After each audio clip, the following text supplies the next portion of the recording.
Hello friends, TNPSC group 1C district education officer என்று சொல்லக்கூடிய DO எக்ஸாமுடைய ப்ரீவியஸ் இயர் கொஷின் பேப்பரை நம்ம எப்படி டெவலப் பண்ணுறதுன்னு சொல்லிட்டு இந்த வீடியோ ஃபுல்லாக பார்க்க போகிறோம்.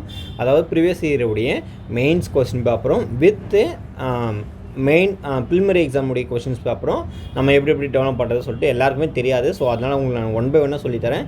ஸோ இந்த ப்ராசஸை வந்து நீங்கள் ஈஸியாக வந்து நீங்கள் மூவ் பண்ணி நீங்கள் என்ன பண்ணிக்கலாம், கொஸ்டின் பேப்பர் வந்து டெவலப் பண்ணிக்கலாம். ஸோ ஃபஸ்ட்டு பார்த்தீங்கன்னா நீங்கள் யூஸ் பண்ணிகிட்டு இருக்கிற ஒரு க்ரோம் ப்ரௌசர் வந்து ஓப்பன் பண்ணிக்கலாம். ஸோ நம்ம பார்த்தீங்கன்னா ஆல்ரெடி க்ரோம் ப்ரௌசர் வந்து யூஸ் பண்ணிகிட்டு இருக்கோம். ஸோ அதை கிளிக் பண்ணிக்கிறேன் இந்த இடத்துல நான்.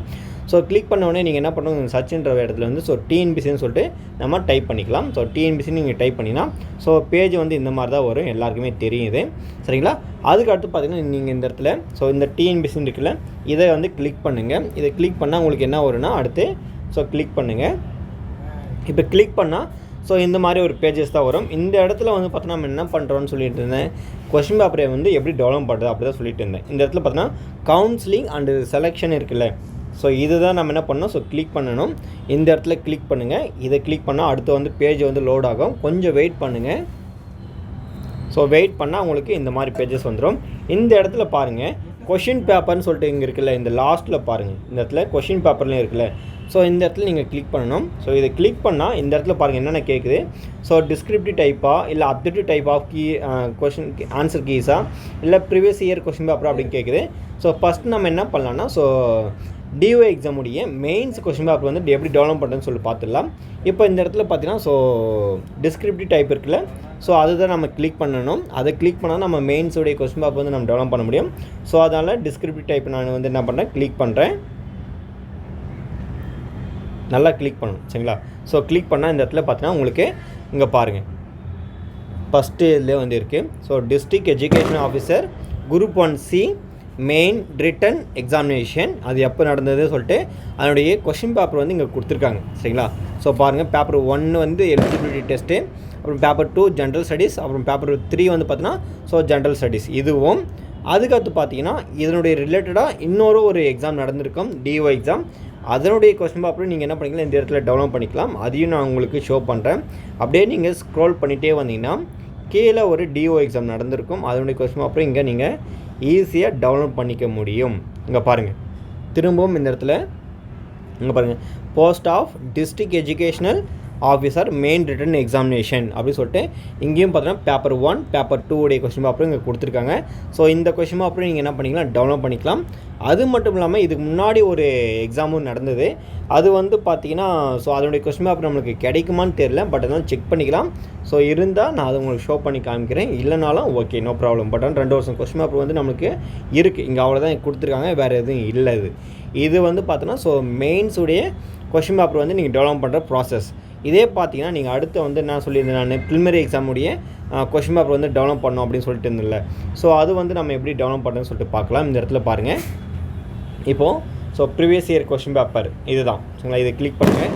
இதை கிளிக் பண்ணால் உங்களுக்கு பாருங்கள் இது வந்து லா பேப்பர் சரிங்களா. இது இப்படி தான் வரும். ஸோ 1 செகண்ட் நீங்கள் என்ன பண்ணிக்கிங்க, ஸோ அதை கிளிக் பண்ணி இங்கே அப்ஜெக்டிவ் டைப்பு ஆன்சர் கீஸ் இதை நம்ம கிளிக் பண்ணணும் சரிங்களா. அதை கிளிக் பண்ணிக்கிங்க. இப்போது இந்த இடத்துல பாருங்கள் நிறைய எக்ஸாம்ஸ் வந்து என்னென்ன நடந்ததுன்னு சொல்லிட்டு எல்லாமே உங்களுக்கு கொடுத்துருப்பாங்க. ஸோ நம்ம 1 by 1 பார்க்க போகிறோம். டிஸ்ட்ரிக்ட் எஜுகேஷன் ஆஃபீஸர் எக்ஸாம்ஸ் வந்து எங்கே இருக்குது பாருங்கள். 1 by 1 நீங்கள் அப்படியே பார்த்துட்டு வந்தீங்கன்னா உங்களுக்கு கீழே எங்கன்னா கொடுத்துருப்பாங்க சரிங்களா. எங்கே இருக்குன்னு மட்டும் நம்ம தேடி கண்டுபிடிக்க வேண்டியதாக இருக்குது. இது மட்டும் பார்க்க வேண்டியது தான்.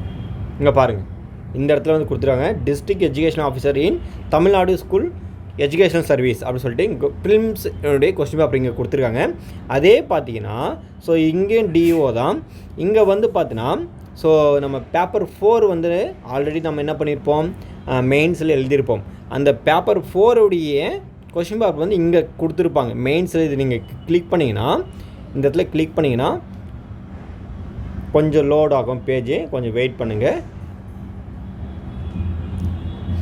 இங்கே பாருங்கள் டிஸ்ட்ரிக்ட் எஜுகேஷன் ஆஃபீஸர் இன் Tamil Nadu school education service paper 4 உடைய கொஸ்டின் பேப்பர் வந்து கொடுத்துருக்காங்க. நம்ம ஆல்ரெடி பார்த்தீங்கன்னா பேப்பர் 2 அப்புறமா 3 அப்புறம் பார்த்தோன்னா பேப்பர் 1 உடைய சில கொஸ்டின் பேப்பர் வந்து ஆல்ரெடி முன்னாடி பார்த்துட்டோம்.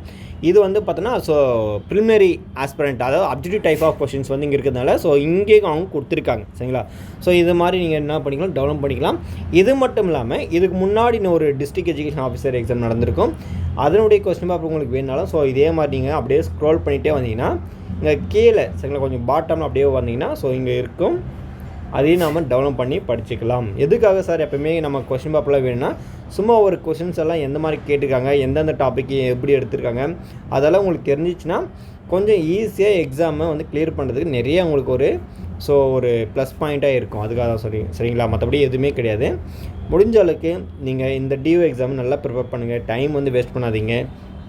இருக்கிற 6 வேக்கன்சி தான் சொல்லிட்டு இருக்காமல் வேக்கன்சி வந்து கண்டிப்பாக இன்க்ரீஸ் ஆகும், அது நிறைய சான்சஸ் இருக்குது, அது உங்களுக்கும் தெரியும்.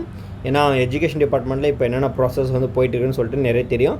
அது மட்டும் இல்லாமல் பார்த்தீங்கன்னா உங்களுக்கு நிறைய டிஓஸ் வந்து பார்த்தீங்கன்னா ரிட்டையர்மெண்ட்டும் ஆகுவாங்க இந்த இடத்துல, சரி அதுவும் இருக்குது, அதையும் நீங்கள் கவனிக்க வேண்டியதாக இருக்குது. இப்போ பாருங்கள் இந்த இடத்துல டிஸ்ட்ரிக்ட் எஜுகேஷன் ஆஃபீஸர் இன் தி தமிழ்நாடு ஸ்கூல் எஜுகேஷன் சர்வீஸ் அப்படின்னு சொல்லி கொடுத்துருக்காங்க. இங்கே வந்து ப்ரிலிம்ஸ் எக்ஸாமுடைய கொஷின் பேப்பரும் அதுக்கடுத்து பார்த்தீங்கன்னா ஸோ அதனுடைய டேட்டும் கொடுத்துருக்காங்க. ஸோ உங்களுக்கு வேணும்னா இங்கே என்ன பண்ணிக்கலாம், இதை கிளிக் பண்ணி இங்கே டவுன்லோட் பண்ணிக்கலாம். இங்கே பாருங்கள் இந்த மாதிரி தான் வரும் சரிங்களா. இது கிளிக் பண்ணால் உங்களுக்கு என்ன ஆகும், ஸோ டவுன்லோட் ஆகிடும். இந்த மாதிரி நீங்கள் கொஷின் பேப்பர் போய்ட்டு நீங்கள் ஈஸியாக டவுன்லோட் பண்ணி அதை நீங்கள் பிரிண்ட் அவுட் போட்டு ஒரு பிடிஎஃபாக நீங்கள் வச்சுக்கிறது படிக்கிறத விட ஒரு ஜெராக்ஸ் போட்டு நீங்கள் அதை யூஸ் பண்ணுறது கொஞ்சம் பெட்டராக இருக்கும். ஏன்னா நீங்கள் எப்போவுமே பிடிஎஃபாக படிக்கும்போது அதை வந்து நீங்கள் எப்போயுமே யூஸ் பண்ணாமல் போயிடுவீங்க. இதே ஜெராக்ஸ் போட்டு படிச்சிங்கன்னா கண்டிப்பாக அது நீங்கள் டெய்லியும் யூஸ் பண்ணுறது நிறைய சான்சஸ் இருக்குது. முடிஞ்ச அளவுக்கு எந்த ஒரு எக்ஸாம் நீங்கள் படிக்கும்போது அதுக்கு முன்னாடி நடந்த ஒரு கொஸ்டின் பேப்பர் எடுத்து நீங்கள் அதை ஒரு உதாரணமாக வச்சுட்டு நீங்கள் படிக்கிறதா ரொம்ப ரொம்ப பெட்டர் நான் சொல்லுவேன். நிறைய பேர் பார்த்தீங்கன்னா ஸோ ப்ராப்பரான ஒரு எக்ஸாம் நம்மளுடைய சிலபஸ் இல்லாமல் அதுக்கப்புறம் பார்த்தீங்கன்னா so previous year question paper இல்லாமல் நிறைய பேர் படிக்கிறீங்க, அது ரொம்ப ரொம்ப தவறு. ஒரு எக்ஸாம் ப்ரிப்பேர் பண்ணிட்டீங்கன்னா ஸோ முக்கியமாக அதனுடைய சிலபஸை வந்து பிரிண்ட் அவுட் போட்டு வச்சுக்கணும். அதே மாதிரி இதுக்கு முன்னாடி நடந்த எதுனா ஒரு கொஷின் பேப்பர் எடுத்து நீங்கள் பிரிண்ட் அவுட் போட்டு படித்தா மட்டும்தான் சீக்கிரமாக எக்ஸாம் வந்து வெற்றி பெற முடியும். இல்லைனா உங்களுடைய நாட்களை வந்து தள்ளி போயிட்டே இருக்கும். ஸோ முடிஞ்ச அளவுக்கு இந்த ஃபார்மேட்டை யூஸ் பண்ணி நீங்கள் என்ன பண்ணிங்கன்னா சிலபஸ்ஸு நீங்கள் டவுன்லோட் பண்ணிவிட்டு ஆல்ரெடி ஒரு வீடியோ போட்டிருப்பேன். இப்போ பார்த்தீங்கன்னா அதனுடைய ரிலேட்டடாக கொஸ்டின் பேப்பர் எப்படி டெவலப் பண்ணுறதுன்னு சொல்லிட்டு இந்த வீடியோ போட்டிருப்பேன். இது முடிஞ்சளவுக்கு ரொம்ப ரொம்ப உங்களுக்கு யூஸ்ஃபுல்லாக இருந்துன்னு நினைக்கிறேன். ஸோ மீண்டும் அடுத்த வீடியோ சந்திப்போம். நன்றி.